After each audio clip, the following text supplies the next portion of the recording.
Good morning, everyone, and welcome to Wednesday morning. It's Stephen Whiteside here from theuptrend.com. In the pre-market this morning, things are fairly quiet. We only have one economic number coming out of any significance this morning, and that is international trade at 8:30.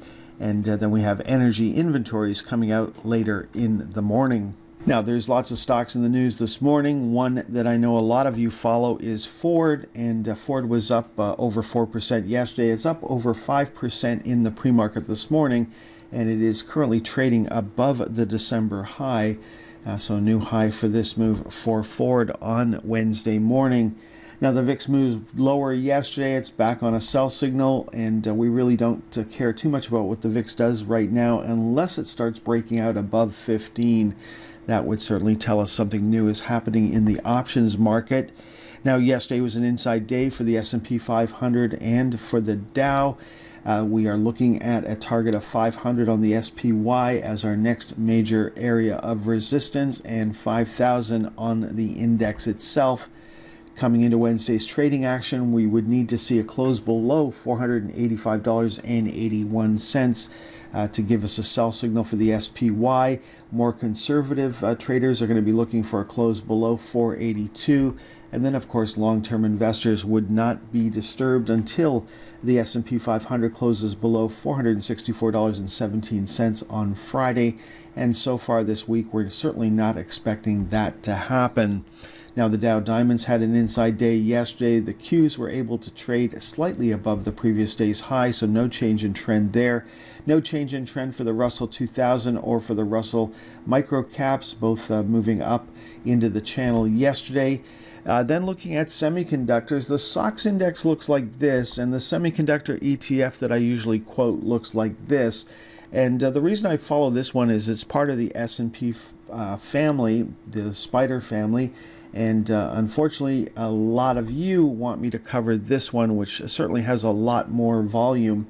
And so in the future, I will be quoting the SMH as you have requested. And you can see it is up yesterday. It was up at the $195 level, as up at the high of the day. And we are looking to see if it can break out and make a higher high on Wednesday. Now, what happened on Tuesday? Well, materials were the big winner, while technology stocks were the losers on the day. And materials are still on a sell signal. That would change on Wednesday with a close above $83.03. No joy for real estate. We've got healthcare making a new high. Lots of big cap healthcare stocks have had huge run-ups over the past couple of weeks. Industrials made a new closing high yesterday. No change in trend for consumer discretionary. Energy stocks in the U.S. still on a buy signal. No change in trend for utilities. And then looking at financials, very quiet day for financials on Tuesday. Bank stocks still on a sell signal, and the regional banks still on a sell signal, holding the recent low. And of course, the market is a little concerned about what's happening in the regional banking sector, which could roll over to the rest of the market if something major breaks down. Consumer staples still on a buy signal, no change there.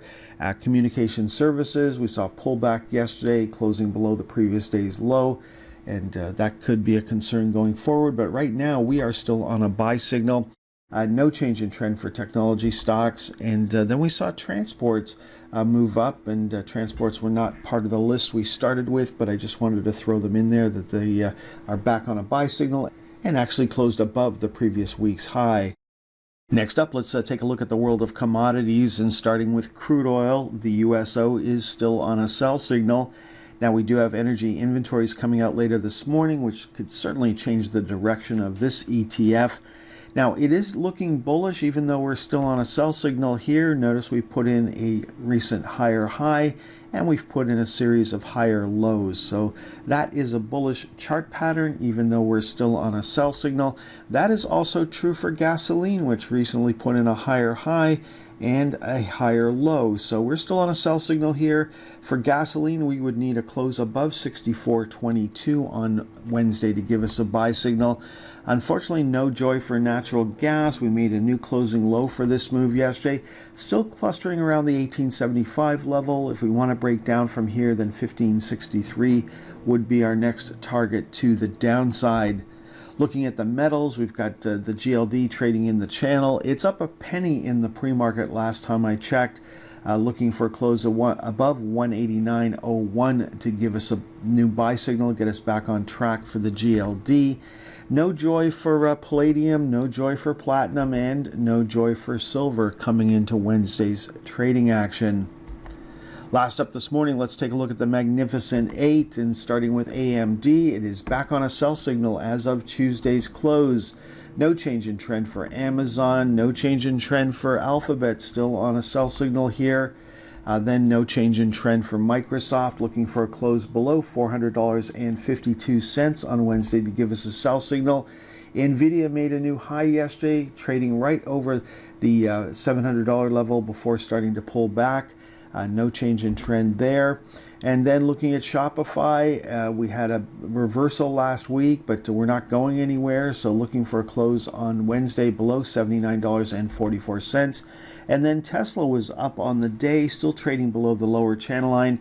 Looking for a close on Wednesday above $195.52, and so far what we're seeing in the pre-market, we're not seeing that just yet. And again, we are looking for our first close above this bar, and yes, we were traded above it, but we haven't closed above it, and that's the first thing we're really looking for. And our last chart of the day is Netflix. Netflix still on a buy signal here. We got an early warning signal yesterday, closed in the channel, so we're looking for a close on Wednesday below $546.80. Okay, folks, that is all for this morning's presentation. So far, it looks like we're going to have a fairly quiet open on Wednesday. Have a great day, folks, and the next time you'll hear my voice is on Thursday morning.